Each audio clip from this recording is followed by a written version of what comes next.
جو رات کے بعد صبح اور گرمی کے بعد ٹھنڈ دیتا ہے وہی خدا پریشانی کے بعد خوشیاں بھی دے گا۔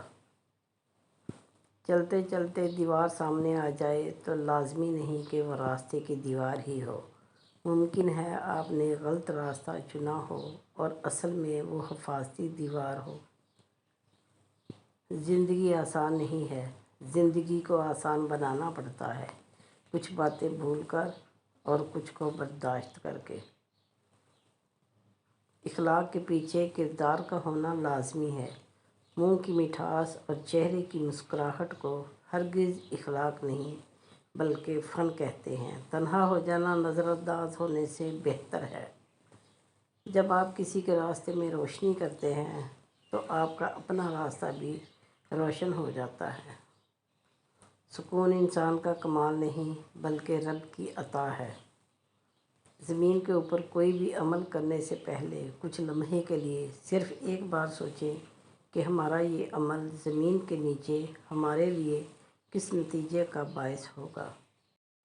وہ انسان کبھی بھی زندگی میں نہیں ہار سکتا جس کی امید اللہ ہو۔ وقت کو پیدا کرنے والے کو وقت دے کر دیکھو، وہ تمہارا وقت بدل دے گا۔ وہ بچپن میں کہتے تھے کہ لڑائی لڑائی معاف کرو، اللہ کا گھر صاف کرو۔ اب سمجھ میں آئی کہ اللہ کا گھر تو دل ہے اور میں ساری زندگی صرف مسجد سمجھتا رہا۔ نصیحت وہ اچھی بات ہے جسے ہم کبھی غور سے نہیں سنتے، اور غیبت وہ بدترین دھوکہ ہے جسے ہم پوری توجہ سے سنتے ہیں۔ زندگی میں اگر کوئی پوچھے کہ کیا کھویا اور کیا پایا تو بلا جھجک کہہ دینا کہ جو کھویا وہ میری نادانی اور جو پایا وہ میرے رب کی مہربانی۔ دوسروں کی مدد کرنے کے لیے ضروری نہیں کہ آپ بہت طاقتور اور امیر ہوں، صرف رحم دل ہونا ہی کافی ہوتا ہے۔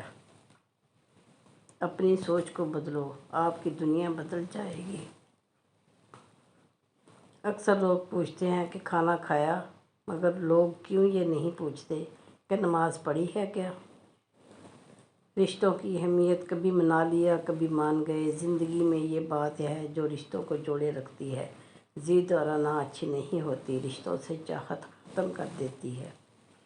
چلنے والے دو پیروں میں کتنا فرق ہے، ایک آگے اور ایک پیچھے، مگر نہ تو آگے والے کو غرور اور نہ پیچھے والے کی توہین، کیونکہ انہیں پتہ ہے کہ پل بھر میں یہ بدلنے والے ہیں اور اسی کو زندگی کہتے ہیں۔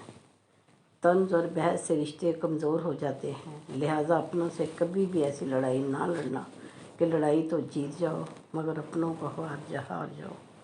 رشتے جب بکھر جاتے ہیں تو آگ لگانے والے سر اٹھاتے ہیں۔ امیدوں کے آگے ٹوٹ جانا اچھا نہیں لگتا، کسی کے آگے ہاتھ پھیلانا اچھا نہیں لگتا۔ مجھے دینے والوں کی قطار میں ہی رکھنا، میرے مالک تیرے در کے سوا کہیں سر جھکانا اچھا نہیں لگتا۔ حضرت رسول خدا صلی اللہ علیہ وسلم نے فرمایا، بے شک اللہ کی نعمتوں کے بھی کچھ دشمن ہیں۔ پوچھا گیا، یا رسول اللہ صلی اللہ علیہ وسلم، نعمتوں کے دشمن کون ہیں؟ فرمایا، یہ دشمن وہ ہیں جو لوگوں سے ان کی نعمتوں کی بنا پر حسد کرتے ہیں جو اللہ نے اپنے فضل سے انہیں دے رکھی ہے۔ اکیلے رہنے سے، اکیلے ہونے سے، کسی کو کھو دینے سے یا ٹوٹ جانے سے کبھی نہیں گھبرانا، کیونکہ ایسا ہونے سے رب ملتا ہے، اور جب رب ملتا ہے تو سب مل جاتا ہے۔ قیامت کے دن کتنے ہی لوگوں کو پتہ چلے گا کہ وہ دین کے نام پہ جو کچھ کرتے رہے ہیں وہ بدعت کی بدترین مثال تھی۔ ابھی ایسے الفاظ ایجاد نہیں ہوئے جو احساس کو بیان کر سکیں۔ احساس کی دنیا الفاظ کی دنیا سے بہت آگے ہے۔ کچھ لوگ اپنے جذبات کے ساتھ اتنی چالاکی سے کھیلتے ہیں کہ آپ ہر چیز کا قصوروار خود کو سمجھتے ہیں۔ تحفہ صرف چیزوں کو خوبصورت ڈبوں اور لفافوں میں پیک کر کے ہی نہیں دیا جاتا، بلکہ آپ کے وہ الفاظ بھی تحفہ ہوتے ہیں جو دوسروں کو آگے بڑھنے کا حوصلہ دیتے ہیں۔